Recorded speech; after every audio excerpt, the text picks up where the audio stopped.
Shalom, salam sejahtera. Kita bertemu lagi di dalam acara Embun Sorgawi.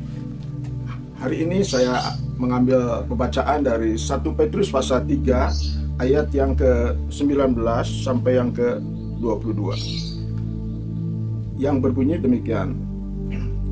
Dan di dalam roh itu juga ia pergi memberitakan Injil kepada roh-roh yang di dalam penjara, yaitu kepada roh-roh mereka yang dahulu pada waktu Nuh tidak taat kepada Allah, ketika Allah tetap menanti dengan sabar waktu Nuh sedang mempersiapkan bahteranya, di mana hanya sedikit, yaitu 8 orang yang diselamatkan oleh air bah itu.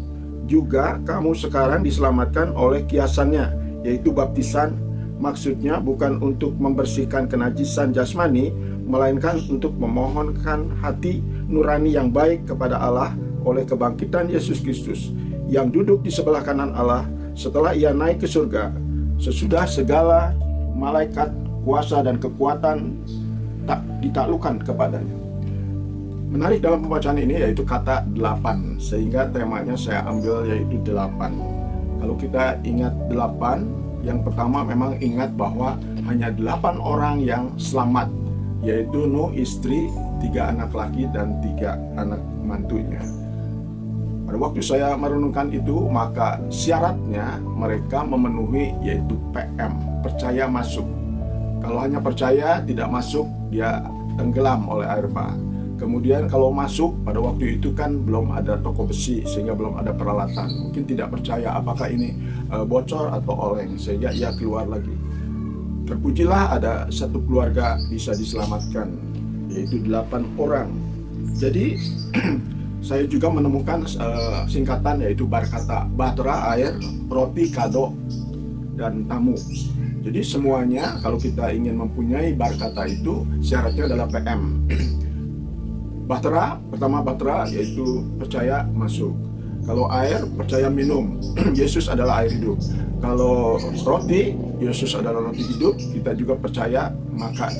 Kemudian kado keselamatan dari Tuhan Yesus, kita percaya menerimanya. Lalu yang terakhir yaitu tamu yang akan masuk ke dalam hati, yaitu gudang dosa, yaitu Roh Kudus. Kalau kita percaya mengundang Yesus, maka beserta kita Roh Kudus. Itulah pelajaran pertama tentang angka 8 itu. Yang kedua, tertarik pada perwira Romawi yang dipuji oleh Yesus Kristus karena imannya, bahwa sepatah kata saja yang keluar dari Yesus, maka anak buahnya akan sembuh. Jadi ini satu kata. Satu kata itu terdiri dari 8 huruf. S-A-T-U-K-A-T-A. Jadi satu kata. Jadi kalau hanya satu kata saja Yesus ucapkan, apakah itu menciptakan atau mujizat dan lain-lain bisa terjadi. Nah, kita belajar iman supaya dapat pujian dari Tuhan Yesus, karena perwira Romawi ini dipuji dibandingkan dengan murid-muridnya. Jadi ini harus melatih diri supaya kita bisa mencapai iman bahwa satu kata yang diucapkan oleh Yesus itu akan jadi. Lalu yang ketiga, saya ingat akan 8 tokoh dari inisial A. Semuanya juga tentang iman, seperti Abraham, bagaimana imannya luar biasa. Kemudian Abigail juga, dia beriman dan inisiatif untuk mencegah pertumpahan darah, di mana Daud akan menyerang suaminya Nabal. Kemudian ada lagi Ayub. Kita sudah tahu imannya sehingga dia membuat begitu sabar. Kemudian juga Abednego, bahwa Tuhan bisa melepaskan, tapi andai kata tidak melepaskan, maka aku tetap percaya kepadanya. Kemudian Ananias yang mula-mula ragu untuk bertemu dengan Petrus, tapi akhirnya ia mau juga pergi dengan Paulus maksudnya. Kemudian Aquila, dia juga menerangkan iman kepada Apolos. Dan yang terakhir Andreas, ikut beriman dengan 5 roti dan 2 ikan, dan akhirnya mendatangkan mujizat. Yang berikutnya yaitu kita ingat akan usia 8 hari, lalu mereka disunat seperti Isa, Musa, juga Yesus. Yang berikutnya yaitu ada Eneas yang 8 tahun dia lumpuh, tapi Tuhan memakai Petrus, akhirnya ia bisa sembuh juga karena iman. Kemudian ada Yosua yang usianya 8 tahun, ia sudah dipercayakan untuk menjadi raja. Dan kemudian ada Isai yang punya 8 anak. Di antaranya yaitu Eliab, Aminadab, dan Syama. Dan yang paling bungsu adalah Daud. Tentu yang menarik Daud yang terus dari kecil belajar beriman, menimbulkan keberanian melawan Goliat, dan juga dengan iman ia juga dalam hadapi kesalahan ia dapat ada pengakuan yang sejati. Kemudian juga dengan iman ia bisa mengampuni orang yang membenci dia, yaitu Saul, sehingga tidak menjadi hakim sendiri. Akhirnya ia dipercayakan menjadi raja.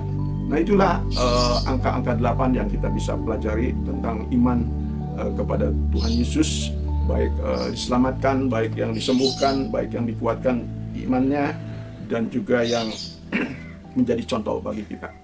Mari kita nikmati lagu 8 orang selamat.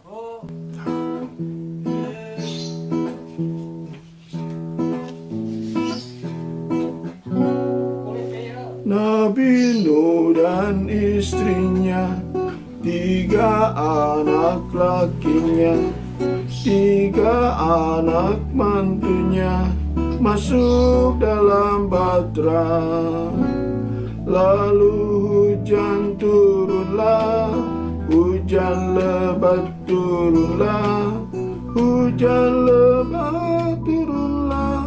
8 orang selamat yang percaya firman-Nya, lalu mengundang Yesus masuk dalam hatinya, rohnya besertanya.